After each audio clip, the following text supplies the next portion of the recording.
Binisita nga pala ako ng utol ko. Hindi ko siya kapatid sa dugo pero kapatid yung turingan namin.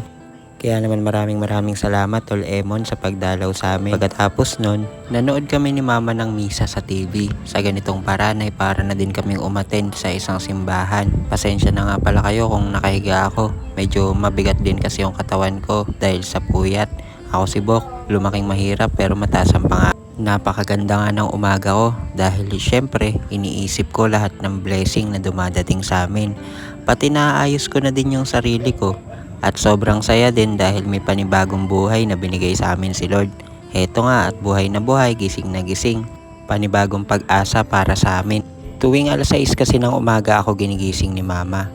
Paglabas ko nga, nakita ko na yung damo dito sa labas ng gate namin. Napakadami na. At hindi ko na rin talaga alam kung paano ko pa siya tatabasan. Medyo wala na din kasing time. Tsaka madali na din kasi ako mapagod. Kaya yun ito para makapag-exercise. Nagbike na rin ako papunta ng Santa Ines. Bibili nga kasi ako ng almusal. Tapos bumili na din ako dito ng gulay. At tsaka isda na rin. Pati itong kamatis.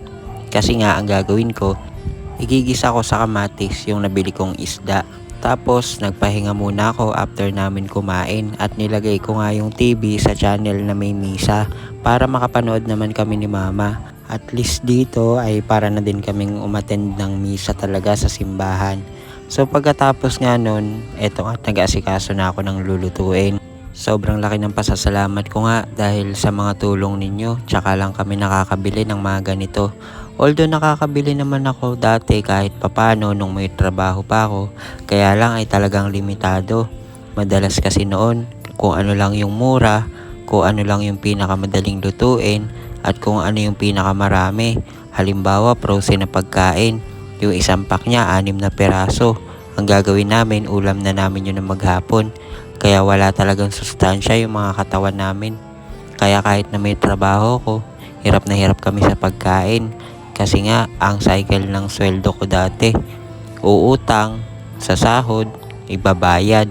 Kapag kinapos pa, ipapangutang na naman yung pambayad. Tapos bukod nga dun ay may sasagot na ng wheelchair ni Mama. Yung pwede siya gawing higaan tapos nauunat yung sa may bandang paahan. May kasama na din palang inidoro sa may upuan. Kaya naman sobrang thank you po talaga kay Ma'am Kat na nasa Taiwan. Maraming mga negative comments na nababasa ako. Sa totoo nga lang ay medyo sumasakit yung dibdib ko kapag nakakabasa ng mga ganon. Kaya kung minsan natatakot na lang din ako magbasa ng comment at magbasa ng mga messages nyo.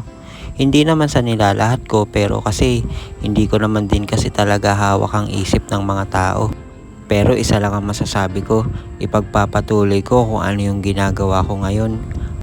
Kasi unang-una, nangarap ako na may ahon sa hirap yung pamilya ko dahil sa pagbablog ng kwento ng buhay ko noon pa man 2022. Lahat ng saya, lungkot, tawa, iyak, sayaw, kanta, basta lahat-lahat ng ginagawa ko sa buhay ko ay nababahagi ko naman sa pagbablog ko. Kaya maraming salamat talaga sa mga taong lubos na nakakakilala at nakakaalam kung sino yung tunay na ako. Kagaya nitong si Utol Emon na hindi man kami magkapatid sa dugo pero yung turingan namin ay parang magkapatid din talaga. O paano, hanggang dito na lang. Salamat po sa inyo.